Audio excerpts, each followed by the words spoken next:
Samba, coming into Manila with the hit and drums. Yeah, shake it up and dance it like no more drama. You shut the door, just Philippines, know what I got. Though we're keep stalking, but we ain't walking. We keep on dancing, that's how we rock it. 7,107 islands of PVC, pieces of heaven. Piliin mo rin ang Pilipinas.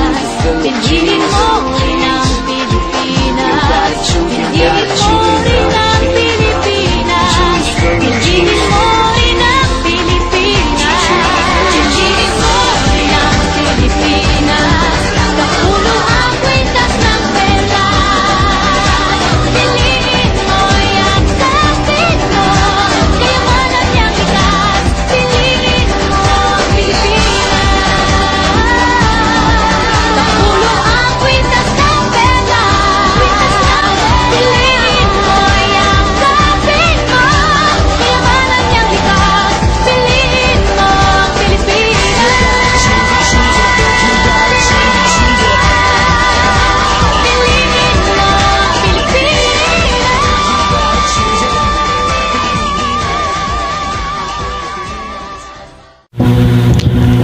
Region 10, Northern Mindanao. Introduction. Region 10, Northern Mindanao. The region is composed of 5 provinces: Bukidnon, the island province of Camiguin, Lanao del Norte, Misamis Occidental, and Misamis Oriental. It has 2 highly urbanized cities, Cagayan de Oro and Iligan, that are administered independently from any province.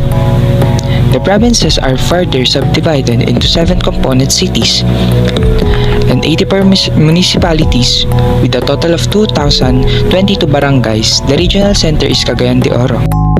Historical places: Tinago Falls, hidden waterfall with swimming lagoon. Maria Cristina Falls, 98-meter waterfall on the Agus River. Mantic Island, beaches, snorkeling, and marine sanctuary. Katibwasan Falls, towering waterfall and swimming spot. Mount Hibok-Hibok, mountain known for rugged hikes. 100 Hot Spring, natural pools, and serene forest surrounds. Languages: Cebuano Maranao, Subanen, Higaonon, Bukit Camiguin, Ilianen, Patigsalog, Iranon, Western, Bukidnon, Hiligaynon, Waray, Tagalog, English. Kamulan Festival in Bukidnon. Kamulan is from the Bukidnon word amul, which means to gather. It is a gathering of Bukidnon tribes people for a purpose. It can mean a datuship ritual, a wedding ceremony, a Thanksgiving festival during harvest time, a peace pact, or all this put together. Lanzones Festival in Camiguin, held every third week of October, and it is a 4-day grand celebration of the Lanzones fruit. The most important livelihood in Camiguin is Lanzones. It is when a lot of tourists come to witness the joyous Lanzones Festival. Lanzones is one of the major fruit producer in the Philippines. Kuyamis Festival in Misamis Oriental is the grandest festival in Misamis Oriental, gathering all its town and cities in Cagayan de Oro City for a week-long non-stop merrymaking. One of the activities that highlights the event is the Kuyamis Festival street dancing. The Binalbal Festival in Misamis Occidental is an annual festival held on the 1st of January in Tudela, Misamis Occidental, Philippines. It is a unique celebration of welcoming the new year for the townfolk of Tudela. Sarimanok Festival in Lanao del Norte is a celebration of peace and unity amidst the two dominant cultures of Christian and Muslim brothers. It is also a celebration of faith and abundance of its constituent and its 26 barangays. Colorful costumes of Sarimanok paraded the town in a street dancing competition. Inikas is a traditional in Camiguin Island weaving art which uses into a local vine. The art originates in the high mountains of the island, from where it was verbally passed on from generation to generation for centuries. Piñapel in Misamis Oriental to Cagayan de Oro aims to solve the problem of agricultural waste and deforestation by reusing discarded pineapple leaves to create specialty paper and packaging. With the Philippines being the second largest pineapple producer, Piñapel offers a solution for agricultural waste by giving them a new purpose and value, increasing the livelihood of pineapple farmers. Gadur and Baor in Lanao del Norte, a giant wooden jar and wood chest carved with tipay, a material intricately engraved around Gadur and Baor in a traditional pattern visible to Maranao art decors. It defines Maranao classic craftsmanship and distinctive taste. Abaka, based handicraft in Bukidnon, skillfully crafted are the quality hand-woven abaka bags of Malaybalay and municipality of Impasugong. These products are time-honored craft reflecting the rich culture and tradition of Bukidnon tribes. Pipe organ of Osami City Cathedral in Misamis Occidental. The main attraction of the cathedral is not the newly redesigned facade and interiors but the actually large pipe organ, claimed to be the second largest in the country and the only one in the Mindanao. Davao Region, formerly called Southern Mindanao, is an administrative region in the Philippines, designated as Region 11. It is situated at the southeastern portion of Mindanao and comprises 5 provinces: Davao de Oro, Davao del Norte, Davao del Sur, Davao Oriental, and Davao Occidental.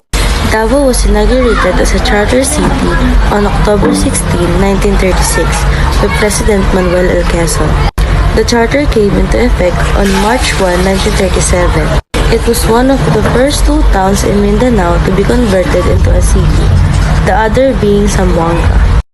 Dialects used in this region are Cebuano, Dibabaon, Jiangan, Hiligaynon, Mandaya, and Tagabawa.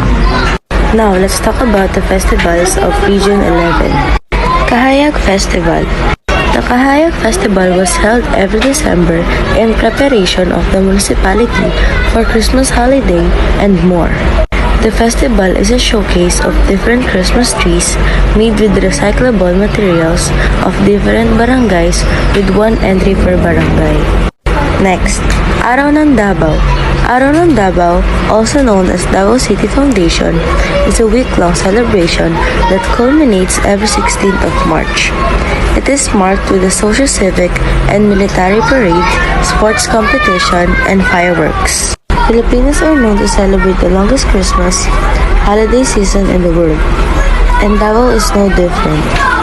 For an entire month, the city beats with an exciting festive and competitive Christmas activities for Pasko Fiesta sa Davao.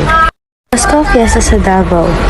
Filipinos are known to celebrate the longest Christmas holiday season in the world, and Davao is no different. For an entire month, the city beats with an exciting festive and competitive Christmas activities for Pasko Fiesta sa Davao. During this season, the city is filled with colorful lightings and array of decorations. There's also a series of competitive performances to showcase the community's creativity and talents while keeping Christmas traditions alive. Sambuakan Festival. It is a week-long celebration of the people of Mati in thanksgiving for the year's blessings of bountiful harvests and in observance of the founding anniversary of the city every 29th of October. Kapiaan Festival is an anniversary celebration of the creation of the municipality. The event features an agri-trade fair and the civic military parade. Next, Simbalay is a yearly festival of the municipality of Nabunturan instituted from a Mansaka word signifying harmony, sharing, and thanksgiving for a plentiful collect. That's all for our festivals in Region 11. Now let's go for the artworks in Davao. Here are the famous artworks in Davao. Elenita Dumlao, Barkada. Ana Katage, Power Symbols. Victor Securia, Intuition.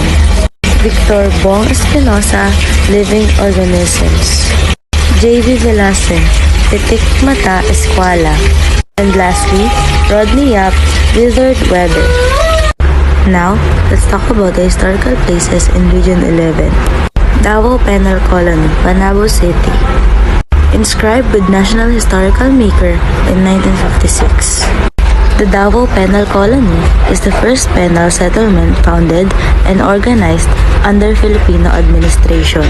The settlement, which originally had an area of approximately 30,000 hectares in the districts of Panabo and Tagum, Davao del Norte, was formally established on January 21, 1932. On December 20, 1941, the Japanese Imperial Forces attacked Davao and the colony was among the establishments taken over by the invading army.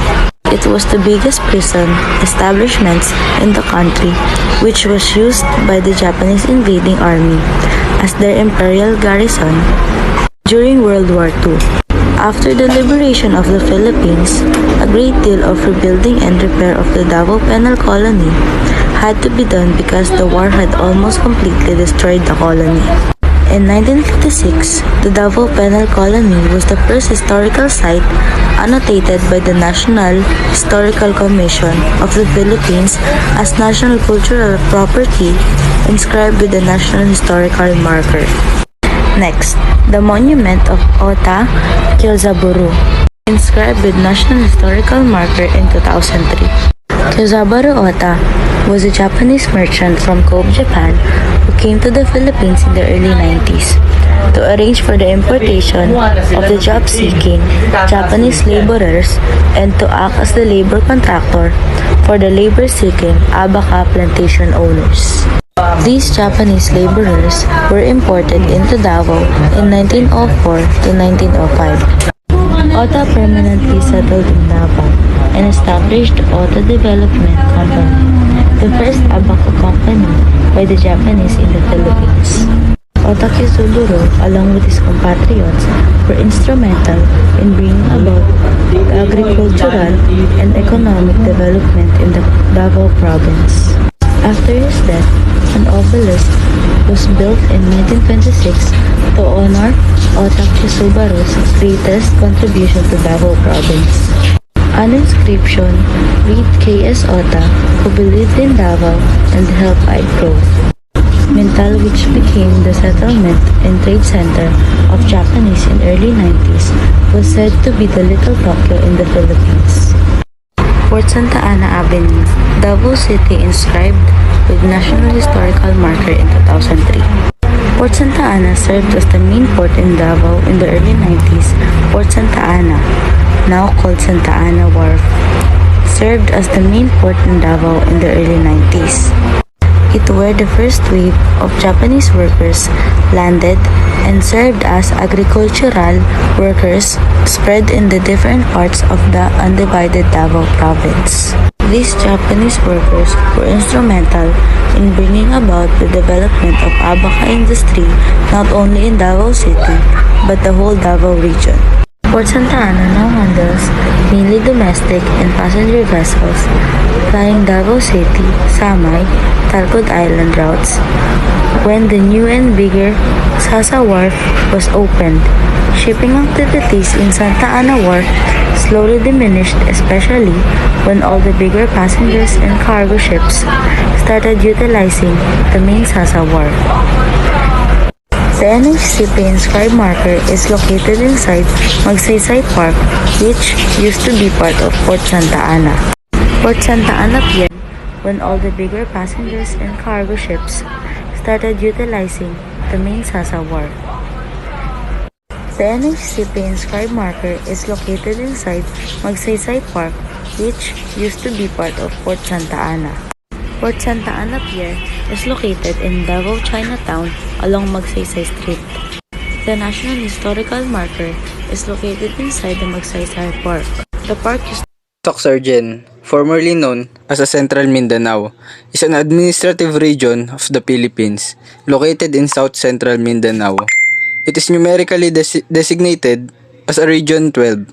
The name is an acronym that stands for Regions, 4 Provinces, and 1 highly urbanized city. Artworks: The Farmer, J. Alora, Artist, Bilaan Warrior. Tinalak Festival. Tinalak Festival, also known as Tinalak Festival, is a festival held to celebrate the anniversary of South Cotabato and is observed every July. The festival unique name is a tribute to a popular piece of colorful cloth woven by the local Tiboli women. Tiboli is a tribe in the region. Tuna Festival, First-Timer's Guide to General Santos Yummy Feast. Fiesta in General Santos City that started in 1998, fondly called Jensen, the largest producer of sashimi-grade tuna in the Philippines. Celebrates all things tuna during the first week of September with this colorful festival. Hinugyo Festival. Hinugyo Festival is a colorful merrymaking depicting the evolution of distinct cultures of the Blaan, Magindanaons, and Christians into singular waves of rhythms. The festival shows the festive spirit with street dancing parade, talent shows and beauty pageant sports events and nightly street parties. Local skills. Fisheries is a very important industry in the Philippines in terms of contribution to the National Gross Value Added or GVA in agriculture.